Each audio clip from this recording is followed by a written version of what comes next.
ጽናት ክፍል 9።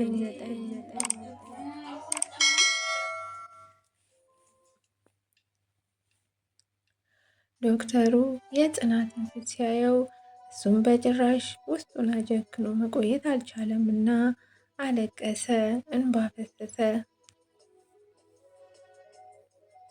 ጽናት ዶክተሩን አየችና እንዴ ለምን ታለቅሳለህ? ስለማትድን ነው አለችና የዶክተሩ ፊት ላይ አፈጠጠችበት። ዶክተሩ ውብ አይኖቹ አፍዝዘውት በአትኩሮት ያያት ጀመር። ጽናት ግራ ገባት። ዶክተሩ በመጨረሻ ወደ ራሱ ተመልሶ ራሱን ታዘበ።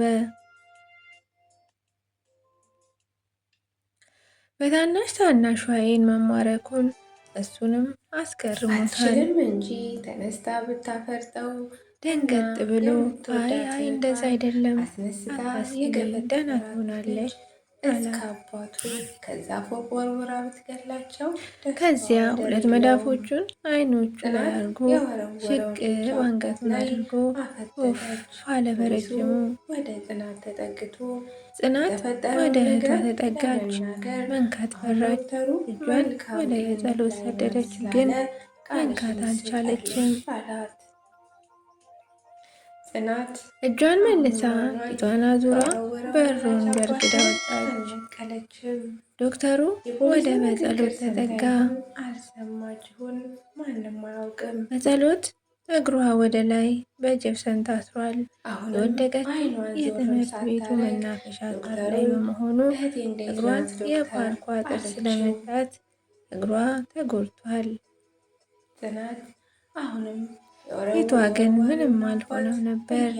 ጭንቅላቷ ግን ተመቷል። ግራ ቢገባውም ዶክተሩ ጭንቅላቷ ላይ የተጠመጠመው ፋሻ እንዳለ ሆኖ ፊቷ ግን ውብ ነበር። የገፍታሪው ልጅ አባት ሽኩክ ብሎ ከክፍሉ ዶክተሩ ግን መገረሙን ቀጥሏል። እነዚህ ልጆች ከምን ቢፈጠሩ ነው እንዲሁ የሆኑት? አለ ድምፁን አውጥቶ። አስደነገጠውም። ሕፃንነቷን አይቶ ንግግሯና ሁኔታዋን ሲያይ ከዛ ክፍሉን ለቆ ወጣ። ይህ ከሆነ ከግማሽ ሰዓታት በኋላ የሆስፒታሉ ዶክተርና ነርሶች በጸሎትን ኦፕራሲዮን በማድረግ ላይ ናቸው። ጽናት ግን ተኝታለች። ዶክተሩ ያላትን ረስታለች መሰለኝ። መሆን አይቻልም አለ። የእህቷ ኦፕራሲዮን ከግማሽ ሰዓታት በፊት እንደሆነ የነገራትን ዘንግታ ሳይሆን ሳታስበው ነው እንቅልፍ ወሰዳት። የበጸሎት ኦፕራሲዮን ጊዜ 8 ሰዓታት የሚፈጅ በመሆኑ ከግማሽ ሰዓታት በኋላ ጽናት ከእንቅልፏ ባነነች። ከአልጋዋ ተነስታ ኮሪደሩን እየተደገፈች የተጓዘች ባለበት ወቅት በድጋሚ ራሷን ስታ ወደቀች። ነገር ግን በወቅቱ ያያት ሰው አልነበረም።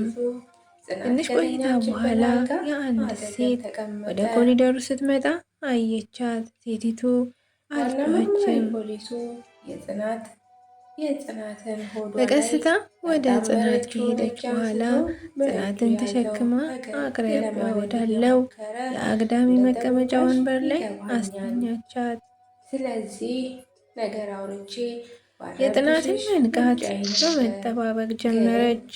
ጽናት ግማሽ ሰዓታት ቆጥራለች።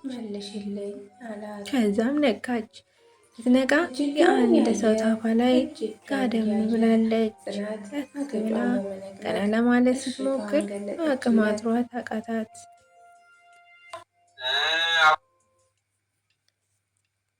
መርማሪው የድምፅ መቅጃውን ካመቻቸ በኋላ አዎ መተኛት ከፈራሽ አሁን መተኛት ፈርተሽ ነው።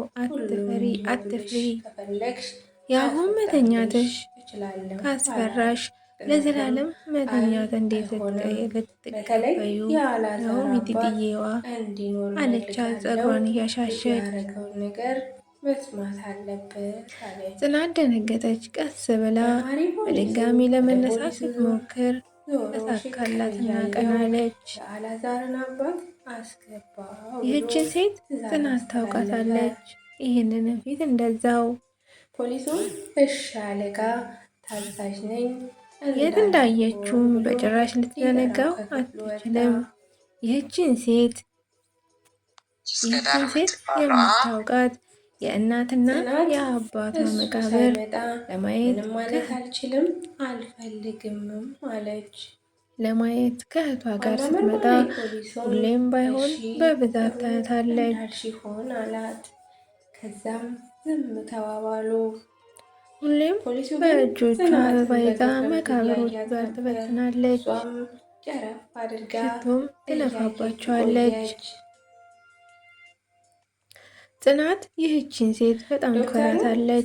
ፊቷ ልክ እንደ ቆንጆ የእንጀራ እናት ነው። ፀየም ያለችና ፀጉሯን የተከረከመች ናት። ሁሌም የምትለብሰው ልብስ ጥቁር ግን ጽድት ያለ ነው። ጠረኗ መቃብሮቹ ላይ የምትቀባው ሽቶ ነው የሚላት ነገር ነውና። አቋሟ ቀጠን ያለችና እጅና እግሮቿ ረጅም ናቸው። መርማሪው እሺ፣ አሁን መቀጠል እንችላለን። የተፈጠረውን ሁሉ ንገሪኝ። ጽናትና በጸሎት የሚፈሯት ሴት እሷን ሲያዩ ሞት ትዝ የሚላቸው ሁሌም ነው። ጽናት የአላዛርን አባት ጽናት ፈራች። የእህቷ በጸሎትን የሞት መርዶ ልትነግራት የመጣች መሰላት። ይህንን ስትል ከሴቲቱ ላይ ተስፈንጥራ ተነስታ ወንበሩ ላይ ቁጭ ብላ አንገቷን ደፋች። እጆቿን ቆላልፋ በታፋዎቿ መሃል አረገቻቸው። ሴቲቱ እጇን ወደ ጽናት እጅ ሰዳ ከታዋፏ ፈልቅቃ የያዘችውን ጽናት ፈራች። ያዘቻት ጽናት በዚህ ሰዓት ፈራች ብሎ እንግዲህ ክፍል 9 እዚህ ላይ ያቆማል። ውድ ቤተሰቦቼ እንግዲህ እንደተለመደው ያስተምራል፣ ጥሩ ሀሳብ ነው፣ ጥሩ ተጠቃሚ ነው ብላችሁ የምታስቡ ከሆነ ሼር ላይ ኮመንት ማድረጋችሁን አትዘንጉ። የፈጣሪ ሰላም በላችሁ እያልኩኝ ተሰናበትኳችሁ። መልካም ጊዜ። ሆኜ ጠበቅኳት እስክትመጣ በጣም ጓጉቼ ስለነበረ